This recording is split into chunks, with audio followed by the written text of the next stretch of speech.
Hallo maats en welkom terug by nog 'n episode van Wat wil Jesus ons leer? Ons kyk nog steeds na die boek Rigters en vandag kyk ons na hoofstukke 13 tot 16 en hoe God vir ons tweede kanse gee deur na die verhaal van Samson te kyk. Ons leer dat selfs wanneer ons foute maak, is God gereed om ons 'n nuwe kans te gee. Samson is spesiaal gekies deur God nog voordat hy gebore is. Sy ouers het 'n belofte gemaak dat Samson as 'n Nasireer sou leef, iemand wat aan God toegewy is.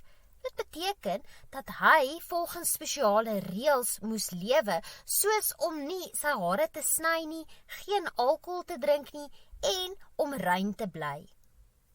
God het vir Samson buitengewone fisiese krag gegee om die Filistyne, Israel se vyande, te verslaan. Maar Samson het nie altyd God se plan gevolg nie. Hy het verkeerde keuses gemaak, soos om met die Filistyne te meng en sy Nasireer belofte te verbreek. Hy het verlief geraak op Delila, wat hom verraai het. Delila het Samson se geheim agter sy krag, sy lang hare, uitgevind en dit aan die Filistyne vertel. Toe Samson aan die slaap raak, het sy hare afgesny. Sonder sy hare het hy sy krag verloor en die Filistyne het hom gevange geneem, sy oë uitgesteek en hom as 'n slaaf behandel.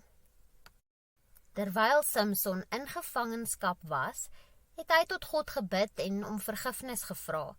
Hy het gevra dat God hom nog een kans sou gee om sy volk te help.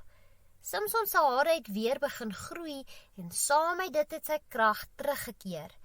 In sy laaste daad van moed het Samson op God vertrou en die pilare van 'n groot tempel omgestoot waar die Filistyne 'n fees gehou het. Hy het hulle oorwin en Israel op die manier bevry. Maats, die kernles uit Samson se verhaal is dat selfs as ons foute maak, kan ons altyd na God toe terugkom, want God is vol genade en is bereid om ons 'n nuwe kans te gee as ons om vergifnis vra. God kan ons nog steeds gebruik om goeie dinge te doen, al het ons in die verlede verkeerd opgetree. Nog 2 lesse is dat ons keuses gevolge het.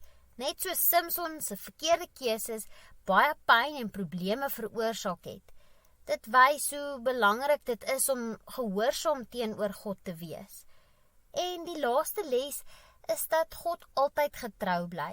Al was Samson ontrou, het God steeds getrou gebly aan sy belofte en Samson se krag teruggegee om sy volk Israel te help. Maats, wat kan ons doen? Ons kan dink oor tweede kanse.